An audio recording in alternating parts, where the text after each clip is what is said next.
Welcome back to another episode of My Father Before Me, a regular segment where we bring together nerds from different generations to discuss the films that define the culture and made us who we are today. I'm your host, Brennan Sem. Joining me, as usual, my very own Nicodemus, my father, Tory Sem. How are you doing today, Dad? I don't know. He looked pretty old and wise and wrinkly. I don't think I'm that far yet. Well, I don't have the knuckles, but you just got the what is it? They've got beer goggles. What would the term for this? Old goggles. Old goggles, I suppose. Life goggles. Nostalgia goggles. I don't know. But what are we going to be talking about today? Today we've got another animated classic. So we've done a few animated movies. We did the Fire and Ice.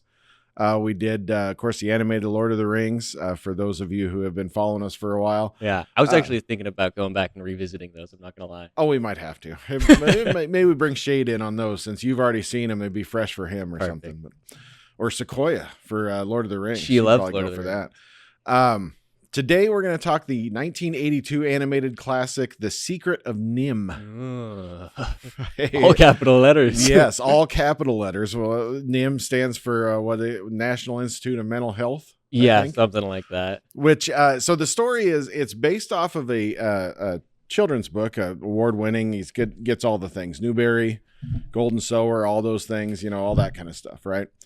And I haven't read it. So I did, I saw in some Wikipedias what the differences were, that sort of thing.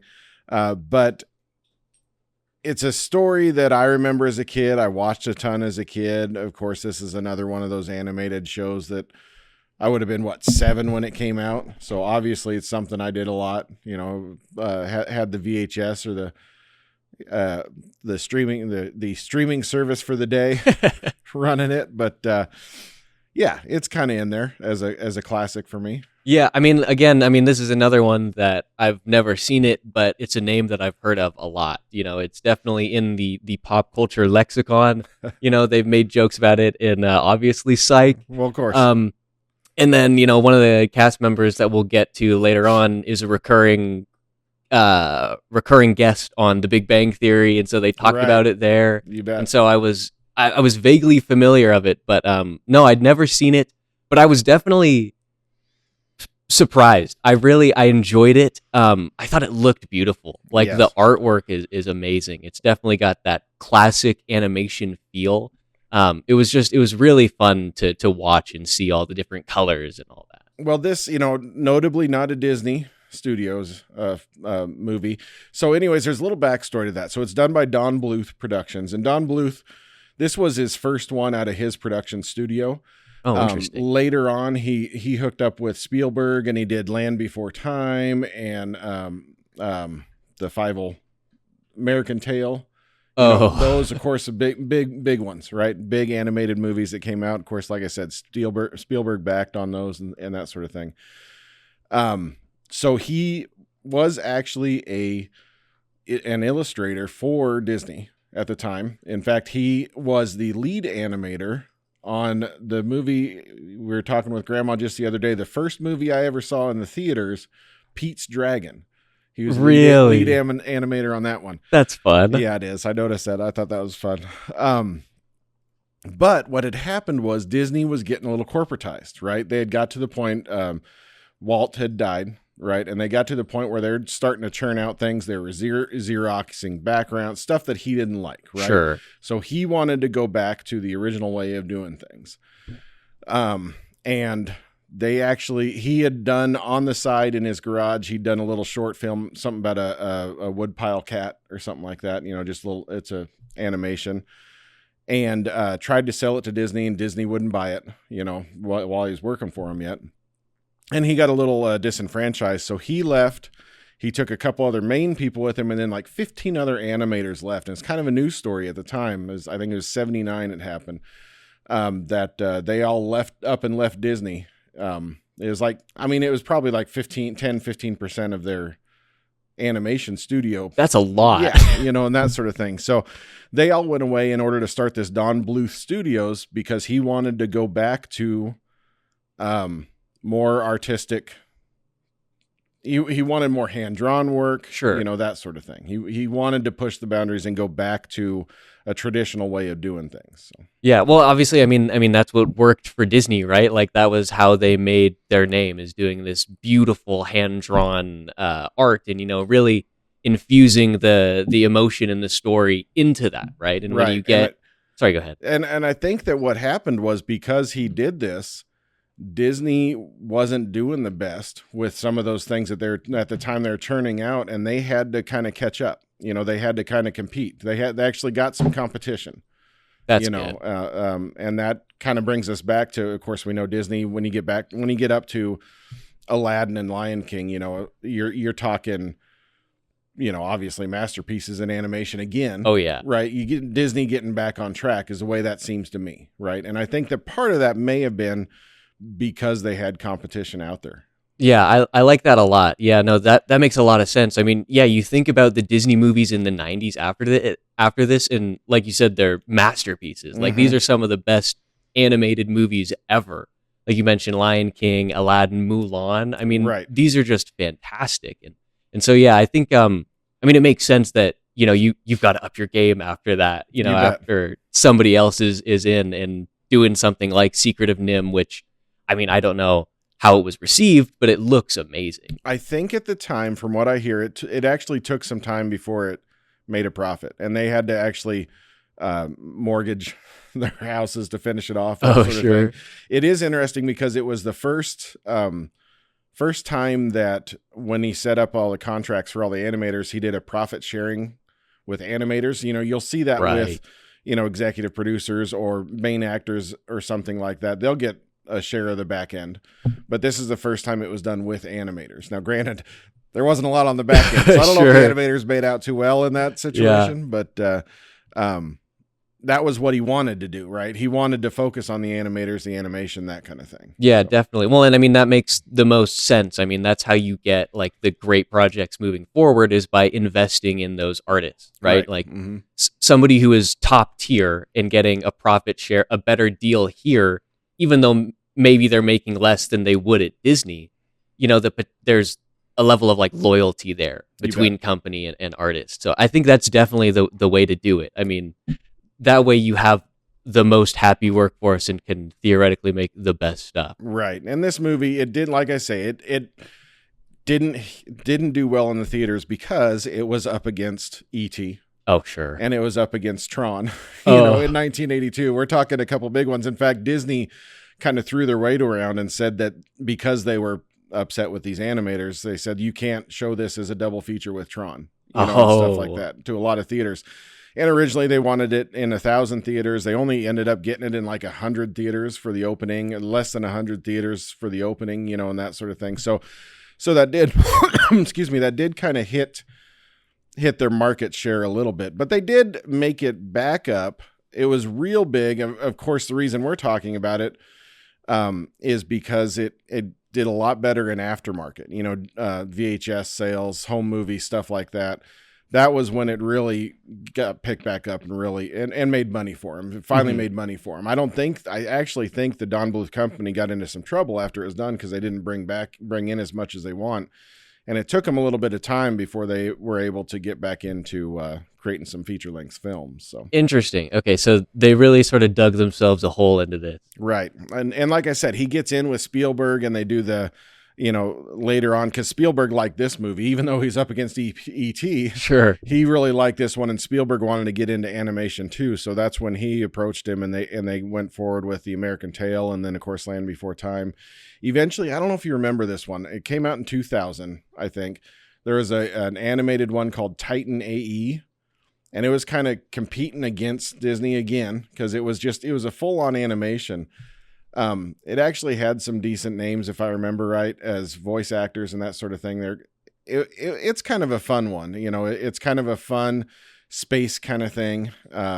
It was pretty good. So yeah, this is kind of a pretty sick cast. Matt Damon, Drew Barrymore, Bill Pullman. Oh yeah. Which, sidebar, I think I just saw that he was going to be in something very recently that caught my eye, but now I can't remember what it was. In any case, this looks really good. I'm not going to lie. I don't remember anything about this, but I really like this animation style. I would recommend seeing it because it is kind of a fun thing. They do things, like I said, it came out in 2000, which if you think about that time, it probably, if it was live action, it probably would have been some wonky CGs, or something. But Yeah.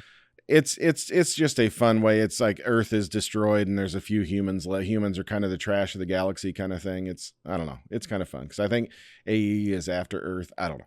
Oh, It's been a while since I've seen it. I do remember when it came out. Obviously your brother was born, I think, a year or so before it came out, and they had action figures. I'm sure I tried to get him some toys or something based off of it because I'm sure they were cheap. Oh yeah. Because it wasn't. I don't know how big of a success it was, but I just remember watching it. So.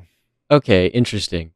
Sorry, I was trying to look through. I saw there's not a lot of pictures of the actual show itself, but there's a lot of like media events, and there was something with like, I don't know, it looked like a band, but I can't recognize who they are. So I thought it was going to be a fun, another little musical guess, but no, I guess not. Well, speaking of that, music-wise, for NIMH, speaking of Secret of NIMH, we have Jerry Goldsmith, Yes, of course, who we know from Alien, Yeah. right, and stuff. So, this was his first animated one. Of course, he's taken off since then, and we got Star Trek, the motion picture, and obviously everybody knows Jerry Goldsmith when it comes to movie scores. But I did think that it was I mean, this definitely seemed like the kind of movie where Jerry Goldsmith. Yeah. Is that what you said? I thought you said Jeremy. And anyway, not important. Either way. In any Jeremy's case, another guy. In any case, this definitely seems like the kind of movie where you should have like actual like it should be a musical. Right. That was definitely the sense that I got through, especially when we get in relatively early on. We have Mrs. Brisby tending to her ill son, and Right. there's a song in the background that like pauses when it's time to speak. Like, Right. this is the most obvious point for this to be like the mouse singing a lullaby to her child, but it's just music in the background. Yeah, they didn't quite do the Snow White music Yeah. type of thing. Yeah. Yeah. But I mean, it was like, I think this show it was off to a really slow start. It felt like it took quite a ways until we actually got into the meat and potatoes of the story. Yes. But then once we got there, I was pretty interested. Yes. I enjoyed it. I mean, it definitely felt unique. Having the story revolve around these, I suppose, genetically enhanced rats. It is interesting. And that's so you get into the story a little bit. There's two stories, really. I mean, obviously we've got, and I don't know how they did it before, but for some reason, the mice are living in a cinder block that they have to move this year because the farmer is going to plow through it. Now, I don't know how many years they've done that, or whether it's just because Timmy's sick that they don't move this year, or what's going on. I don't know if they normally move. The old lady, the old shrew or whatever, she mentions moving day. So I would assume that they've done it before, and this is just one of those years. Yeah, they definitely talk about it like it's a well-established like fact of life, moving day. Right. So yeah, no, I mean, I get the sense. I guess the question is, I don't think they would. How would the mice move the cinder block? So I guess maybe moving day is just them leaving for a little while They they're must dealing with just the up fields? and move. Yeah, I don't know. Maybe we need to dig into the lore in the book or something. Yeah, what's going on with the mice over here? It doesn't make any sense. But Full of of course, plot that holes. leads into them having to meet up with the rats of NIMH, or something, the Secret of NIMH, which is originally, I think they named it the Rats of NIMH, and they didn't like that, didn't go with test audience. So the Secret of NIMH is a little bit more mysterious, I suppose. Yeah, but, which is a great name, but unfortunately, the Secret of NIMH is not really it doesn't really play any active role in the story. right. Well, the book is titled Miss Frisbee and the Rats of NIMH. Okay. Which to me, definitely tells you more about what's going on there. We're talking about the rats of NIMH, or something like that. Yeah, definitely. The Secret of NIMH, yes. The secret is that they got smart. I don't know, but Yeah. excuse me. Yeah, the secret was sort of just like something that was told in passing. Right. Nicodemus was like, "We were injected," and then she leaves, and then they don't really sort of address it ever again. Well, it did make me a little curious about the book. Like I say, even though I didn't read it, and it's a young novel, so I'm not even sure how involved it is. But the book So we get into Brisby meeting the rats, and they go to help her move, right? But then there's this mystical element, like the rats have magic and that sort of thing. Yeah. That's not in the books at all. Oh, okay. So the books are, she goes and meets the rats help her move the thing, and that's it, right? So the Bluth wanted to change it up a little bit, so he added in the amulet, he added in the magic, and that sort of thing, as kind of a visualization of Brisby actually doing it, actually saving her kids, and kind of a growth for her a little bit and that kind of thing. So it's just kind of a personification of her being able to save her family, and that kind of thing. So that's added to the movie. I'm kind of curious what the book actually does without all that. Yeah. So the book and the initial draft of the movie actually had them focusing a lot more on the rats in NIMH and stuff. And then, so it was more focused on that. And I guess like I said, Bluth wanted to change it up a little bit, and get it, a little bit more focused on Miss Brisby, I suppose. But yeah, which I think it definitely works. I mean, like, you definitely feel attached to Miss Brisby, even though, you don't, it's not like, you hear anything about her. I mean, it's not like she has never even give you her first name. Yeah. she's Mrs. Jonathan Brisby. Yeah. Right. And actually that's kind of canon. And they, eventually, I think recently, not recently, but when the actress who gave her voice, her name was like Elizabeth something, when she passed, then the fans and the creators officially said that her name was Elizabeth Brisby, or something like that. So I don't even think they give her a name in the, they never say her name in the movie. Yeah, that's fine. I think Elizabeth works. Liz, Briz. Oh, there we go. And speaking of, her name is actually in the book, it's Frisbee.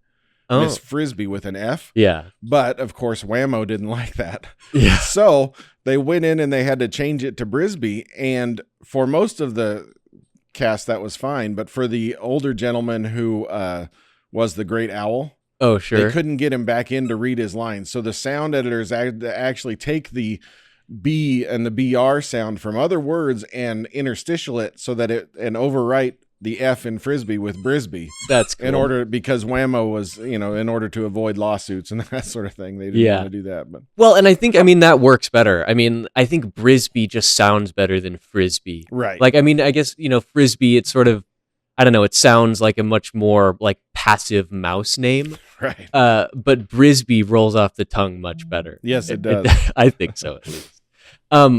You mentioned when they sort of introduced the mice, and I thought that scene, did I say mice? I meant rats. Rats. That scene where she first goes to the rose bush, and she's like, running through being chased by a rat who you can't really see any details of. It's just like the silhouette. Right. It was so well done. I mean, it gave you just like the perfect impression of like how she would feel, like how this would feel being a little mouse going to interact with these scary rats that you know nothing of. Right. And yeah, she's going in there. And then, yes, of course, like you said, the animation is great with him coming at her with the spear and that sort of thing. And, and what's he say? The old mouse, I think his name was Brutus or something, which his name actually comes up later when they're actually moving the block. So I think that's the only other named rat we get. Oh, really? Other than the main guys, but. I'm not sure what his deal was. I guess he didn't want the mice coming around. Yeah. Well, I mean, they mentioned a couple times beforehand that like they're all operating under the policy of no outsiders. Right. I mean, they all say it like 6 times when Miss Brisby's in front of the council or whatever. But just one other little thing that stuck out to me about that scene with the mice. They're running through the rose bush. And in the background, there's like little flashes of light that sort of look like lightning, but it was sunny outside, like it's not storming or anything.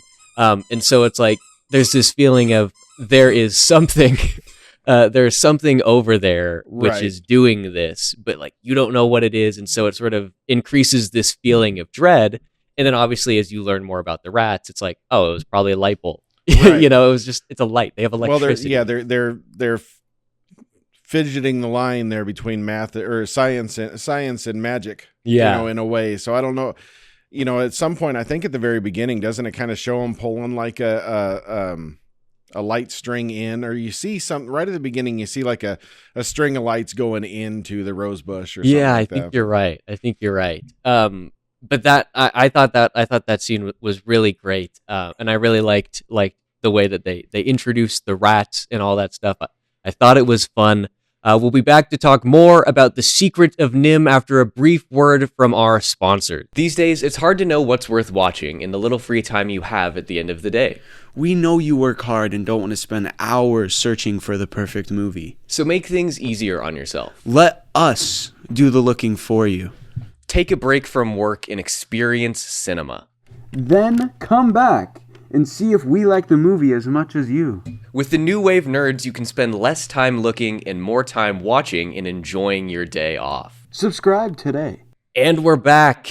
We sort of talked a little bit about some of the cast list beforehand. I offhandedly mentioned one gentleman who we'll be discussing shortly here, and then we talked about Elizabeth Hartman. I don't know if we actually said her last name. Hartman it was. When we were talking about it earlier. I had it pulled up the whole time, and I just never said it.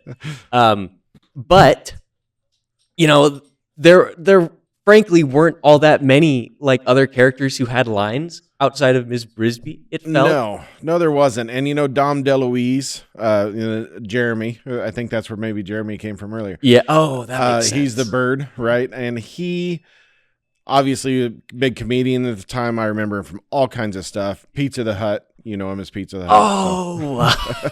So. I think that might have been, and he was the kind of comedian, I think of him as a Robin Williams, where he might have ad-libbed a bunch. And then sure. And because he was having fun, they threw it all in there. There was a trivia thing where he brought his Italian grandmother in to see the shoots, and he'd read his lines, and then he'd swear when he got it wrong. And every time Don Bluth would kind of look over at his grandma, and he'd say, "Oh, she don't speak English, so it's okay." Oh, perfect. Yeah. Sorry, go ahead. But he's obviously comic relief, or tries to be, and like I say, I think they tried to fit more of him in because he really didn't have anything to do. Necessarily. No. Well, yeah, he's literally pointless to the story except for the part where he takes Ms. Brisby to the owl. Right. Other than that, he's just running around for fun. He's her fast travel, yeah. Yeah, definitely. I wasn't necessarily a huge fan of him.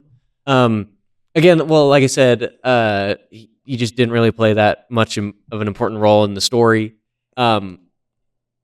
And in a lot of cases, it felt like the comedy and stuff, funny as it was, which, I mean, whenever you got an animated bird shaking his little knees, it's silly. It felt like it was just there to be there. You know what I mean? Like a lot of stuff like this, when you get the comedy aspect, it's through something that moves the story forward, or it's related to whatever's going on. But it would just be like, "Oh, I'm going to fall over." It's like, "Oh, I'm clumsy. Do you like me, Miss Brisby?" Right. It was a little off on that. And at one point, I think he's hitting on her too. I'm not quite sure. I definitely got that sense. Yeah. He's definitely someone that I would recognize more, being in some movies. Maybe we'll visit him sometime. Cannonball Run. Okay. 1 and 2. There's a couple movies out there that are comedies and stuff that were kind of, they kind of come up sometimes when they talk about great comedies of the 80s and stuff. Yeah, yeah, that's another name I've definitely heard before. Right. So, I mean, those may be ones we visit some point, and that's where I'd recognize him more. So he didn't, I don't think he held up as much as when you're talking about a Robin Williams or something like that. So. Yeah, no, that's fair. I like I said, I think I thought he was funny. I don't know if his voice not necessarily matches the bird. Right. He doesn't sound like a bird, but maybe that's just because I'm thinking of Zazu from The Lion King. Yeah, there's a totally different person. Yeah, definitely. But I mean, that's another point. You think of Lion King. We've got animals doing all the actions and doing all the comedy and stuff. Right. You think of Timon and Pumbaa or Zazu, their comedy moves the story forward. Right. It's like a comedic action that then creates the problem that Simba has to solve or whatever. And then that's how you move the story forward. Even in those cases, you mentioned Timon and Pumbaa, you're talking, in the big climactic lion fight, you know, Yeah. they're involved, right? Yeah. They're in there and they're doing things. Even Zazu's doing some things. In this case, you know, before she goes into I think it's before she even goes into the rose bush, she sends him away and he doesn't show up until the very end or something like that. I mean, he's definitely not that kind of comic relief. No, you're right. He shows up, you know, he drops her off at the rose bushes and then he leaves and then she's got the amulet and he's like, ooh, a sparkly. That's right. He does see that at some point, and then she kind of shoos him away and tells him to get string. Yeah. And then he comes back and he's like, I got all the string. And she's like, oh man, we moved. It's done, man.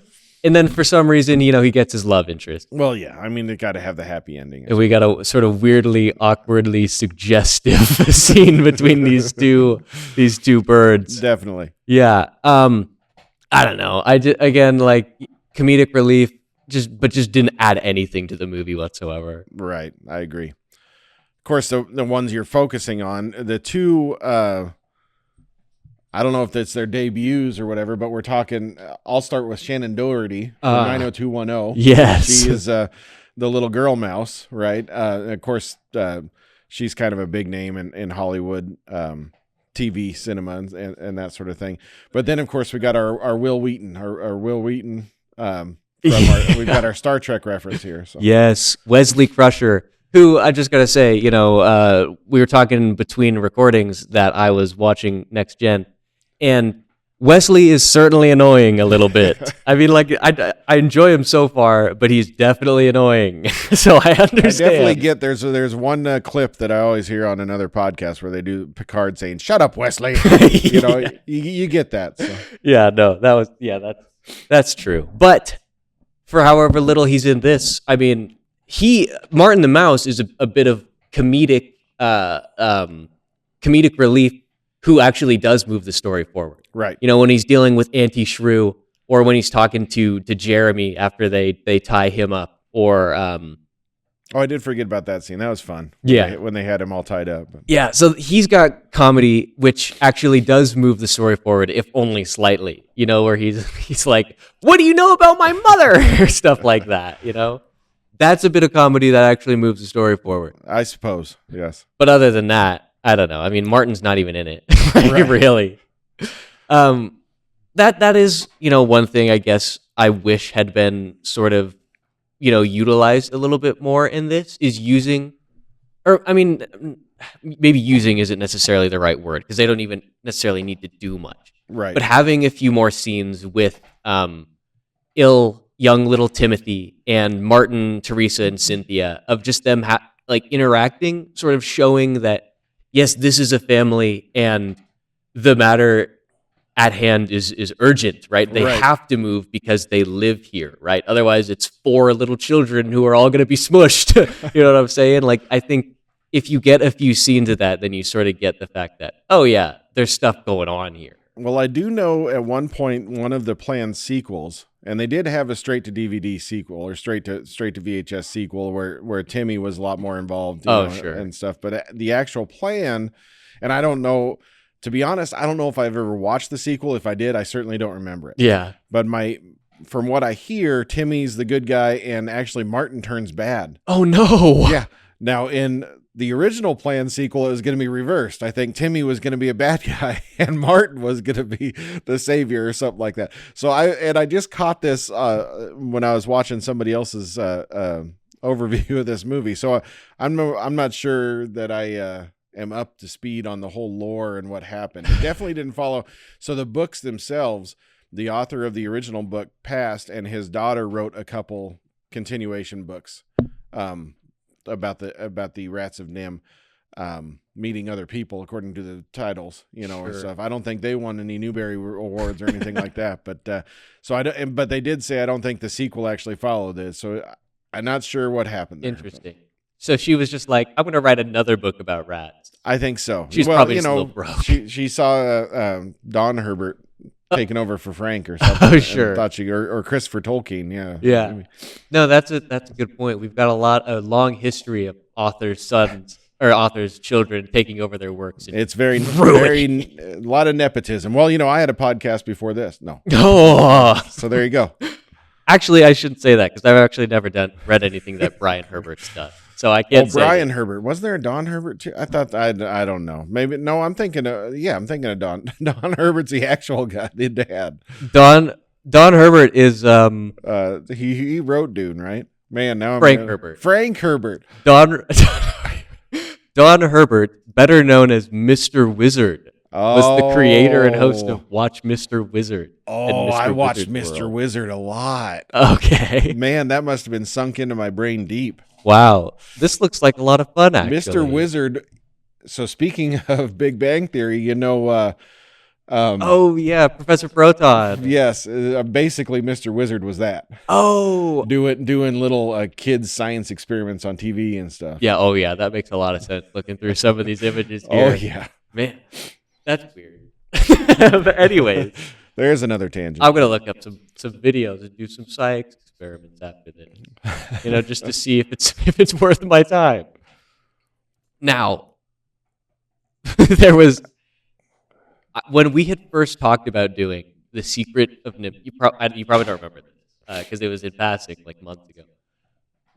So it wasn't when we first talked about doing it, but like 3 months ago or something, during the summer, I had asked you out of nowhere, is The Secret of NIMH on your list? Right. Because I do remember you asking that. Yeah.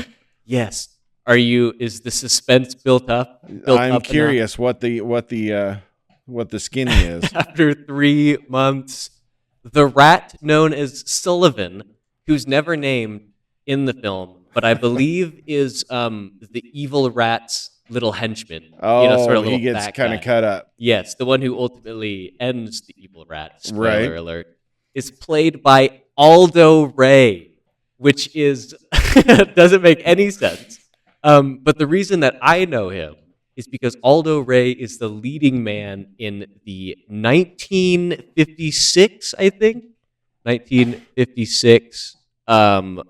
Yes, here we go. Nightfall. It is 1956 noir classic Nightfall. Oh. Where Aldo Ray plays like he's like an artist who's on the run from a couple of robbers who he ran into in years past, and there was like an altercation. And so they're coming to him and trying to figure out if he's got their money and stuff. Deep cut. Absolutely worth the watch. It was such a good movie. The tagline for it is, you could go to the movies every day for 5 years before you'd see another picture with so many thrills and so much suspense. Well, now I got to see it then. It's fun. It's definitely fun. In the end, I'm not going to, spoil the actual story. Right. Spoiler alert. There's a very long scene with a snow plow. It's very, very good, worth the watch. He's got like 2 lines or 2 or 3 lines in this movie. There's a scene where he's like, "No, Jenner, we can't do that to Nicodemus." Right. Yeah, he's the conscience for the bad guys, I guess. But Yeah, underutilized. I think it was an Oscar-worthy performance, though. he sold it to me. So Yeah, Sullivan, he had a heart of gold. speaking of that, Jenner, in this movie, right? He's the bad guy, right? He's the one who's going to take over and stuff. They completely built up his role for this movie, because in the book, it's just mentioned in passing that Jenner was in a group of rats that went away and didn't want to do the plan. Oh. And that's it, right? They're just traitors to the plan and they left. So, they definitely built that up in order to have some sort of an antagonistic. So, again, it leads me to believe what's actually in this book. Yeah. That all this stuff was added in. It to me, it seems kind of odd that they had to build all that up. So Yeah, and so you said the title of the book was Rats, Mrs. Frisbee and the Rats of NIMH. Miss Frisbee right? and the Rats of NIMH. Okay, yeah. so the NIMH part of the storyline was still there. I definitely know. Like I said, that the main storyline that I gather, and again, I probably could have read it, but I was a little lazy. But the main storyline is there in that she has to move her house. Right. But like I said, and I assume the part about the great owl is there because that's probably, That sounds like a right. But I don't know at what point. But other than that, it's just that they move the house and it's done. So I don't know. Interesting. Yeah, I don't know. So here's the thing about this is that I understand the need for having like an actual physical villain it's an animated children's story. You know, Right. you want to have somebody that the children can say, "Oh, that's the bad guy." But I think it's sort of when you introduce Jenner, you lose the point of we're doing this to move the house, Right. and then also you lose the point of like subtextually, like the villains of this story, the antagonists, not villains, are supposed to be the humans, Right. Because even though they're not doing anything evil, their actions are going to destroy the home of the mice and the rats, right? So like that's the villain. Right. That's Well, and they the- stabbed him with needles. Yeah. Yeah. They're bad guys. So they're a bad guy. And so when you introduce Jenner, I just sort of feel like you obfuscate and you just sort of like confuse things. Mhm. Like it's just adding another dimension that I don't know necessarily does anything. Well, we've talked before about how some of the animation that I've made you watch was a little bit more rough, and we actually getting stabbed in the belly, right? And we get him slicing the chest of his friend, the little guy you were talking about, right? So there is actual violence in this, and they wanted a PG rating, but they didn't get it because they thought that maybe that would get them a little bit more of a grown up, a larger, more grown up audience and stuff like that. But they just saw it. The MPA just gave them their G rating, and then of course that they think that kind of hit their sales because then they're thinking it's just another mouse movie. Sure. Right? So it is interesting that we've talked about some of the animation of the day, how it's a little bit darker. We might, I think maybe one of the movies we got to review, kind of because I want to go back and watch it, is Disney had shortly after this they had one called The Black Cauldron, which was also it's based off of some Eastern European mythology or something like that. And I just remember it being a little bit more scary for the youngsters, right? Yeah. And that kind of thing. So the animation of the day was kind of a little bit different. I mean, I would argue maybe even Snow White, when the witch gives her the poisoned apple, can kind of be a little menacing thing. But Well, yeah, I think that's the thing that you can sort of see through animation throughout the years is that a lot of the older stuff is like, yeah, I mean, it's a lot more like happy-go-lucky in some cases, but they always touch on like these sort of darker themes. Like Right. when they've got a villain, like they make sure it's the villain. Like they're going to show him doing bad stuff or show him, make it dark and scary and creepy. Whereas I feel like nowadays there's much more of a tendency to sort of not ignore that, but avoid that. right. I think there's the implication of like you do. There's either animation for children or there's animation for like young teenagers, and then there's Right. no in between. Whereas I feel like in the olden days, I'm sorry, The old. didn't mean to call I'm you out from like the. that. I'm perennial. Whereas I feel like back in the day, it was much more like there's kid stuff, and it encompasses the range of incredibly young all the way up to like say 15 or whatever. Right. And, I mean, if you think about it too, introducing Jenner as more of a bad guy in this instance, I mean, his plan, so the plan is that Nicodemus and Justin, the good rats, they just want to leave the rose bush and go find a place and live peacefully because they're smart and they want to just enjoy being smart, right? That kind of thing. Jenner's the other way around. He wants to stay there. He thinks that they're superior. It's starting to get into the, we're rats. We could overwhelm the world because we've got the population, and now we're smart enough to do it. So I mean, it's kind of menacing when you think about what his plan is, and his plan is to fight back. So if you think about a swarm of rats, that's a whole different horror movie. I'm imagining like a parody of this where it's like Dawn of the Planet of the Rats. Oh, there we and go. It follows Jenner, who's like instead of Caesar in Planet of the Apes, it's Jenner, and he eventually revolts and starts a rat revolution. Definitely. A rat-volution, you might say. A rat-volution. Revelation? No. Rat-volution. We're gonna have to workshop that a little bit. Yeah, they gotta figure out their marketing first and foremost. But I mean, overall, I mean, I think this was really fun. I definitely liked it. Good. Do you have any final thoughts? I don't think so. I think if anything, like I said, it's definitely worth catching if anybody on here hasn't seen it. And I know it's tough to find. I think as of right now, it's like on Tubi or Hoopla or one of those, I think we caught it on Prime right before it was leaving. Mm-hmm. I mean, this says it's on Freevee. I guess that's Prime. That's Amazon's free service or something like that. Oh, is it? So maybe it's still out there. I'd definitely recommend watching it again, just for the touchstone that it is. Again, it's kind of interesting that it was Don Bluth leaving Disney in order to make this more artistic, more work, Mm-hmm. but it turned out pretty good. It didn't work out for him. Like I said, the first go around, it didn't quite work out, and he had to come back and get some more Spielberg backing before he'd come back into things. Sure. But again, when you watch those Don Bluth productions, even after that, you see a difference between those and a Disney movie, and I think it's worth it. So yeah, no, definitely, I agree. I mean, I think there is, like I said, just the art style. It's so beautiful. I mean, there's so much there. I mean, earlier I talked about, I briefly mentioned like the colors and stuff, but there's so much going on.